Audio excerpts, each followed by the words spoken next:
இப்ப நீங்க வண்டி வேகமா ஓட்டிட்டு போயிட்டு இருக்கீங்க. சரிங்க. திடீர்னு ஸ்டேரிங் லாக் ஆயிடுச்சு, பிரேக் பிடிக்கல, ஹார்ன் அடிக்க மாட்டேங்குது. சரிங்க.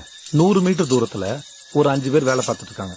ஐயோ வேற வழியே இல்ல, அந்த 5 பேர் மேல நீங்க வண்டி ஏத்திட்டு போறவன்னு பயப்படுறப்போ ஸ்டேரிங் கொஞ்சமா இடது பக்கம் திரும்புது, அந்த பக்கமா ஒரு பாதை போகுது. சரிங்க. சரி, அந்த பக்கமா போய் இந்த 5 பேரையும் காப்பாத்தலாம் நிம்மதி பெருமிச்சு விடுறப்போ அந்த பாதையில ஒரு ஆள் வேலை செஞ்சுட்டு இருக்கிறது கவனிக்கிறீங்க. வண்டியை நிறுத்த முடியல, நீங்க என்ன பண்ணுவீங்க? யோ, என்னையா கேள்வி இது? சட்டுன்னு வண்டி இடது பக்கம் திருப்பிட்டு அந்த ஒரு ஆள் அடிச்சு போட்டு போக வேண்டியதான்.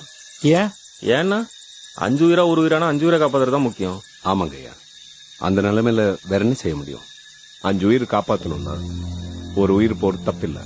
அப்போ ஒரு வீடு நல்லா இருக்கணும்னா ஒரு ஆளை பலி கொடுக்கலாம், ஒரு தெரு நல்லா இருக்கணும்னா ஒரு வீட்டை பலி கொடுக்கலாம், ஒரு ஊர் நல்லா இருக்கணும்னா ஒரு தெருவை பலி கொடுக்கலாம், ஒரு நாடு நல்லா இருக்கணும்னா ஒரு ஊரையே பலி கொடுக்கலாம். இப்படி யோசிக்கிறது சரி நீங்க நம்புறீங்கல்ல? அந்த ஒரு ஆள் உங்க அம்மாவா இருந்தா, நீங்க பெத்த புள்ள அந்த வீட்டுல வாழ்ந்தா, உங்க 6 உயிர் காதலி அந்த தெருவுல இருந்தா, ஒருத்தரோட வாழ்க்கை முறைய, வாழ்வாதாரத்தை, வாழ்விடத்தை பெருவாரியான மக்களோட வளர்ச்சிக்காக அழிக்கிறது எவ்வளவு பெரிய கிரைம் இல்ல?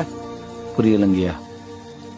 இப்ப நீங்க இருக்கீங்க, நீங்க எங்க வாழணும், என்ன சாப்பிடணும், எந்த உடை உடுத்தணும், எந்த சாமியை கும்பிடணும், என்ன மொழி பேசணும்னு வேற ஒருத்தர் தீர்மானிச்சா சரியா?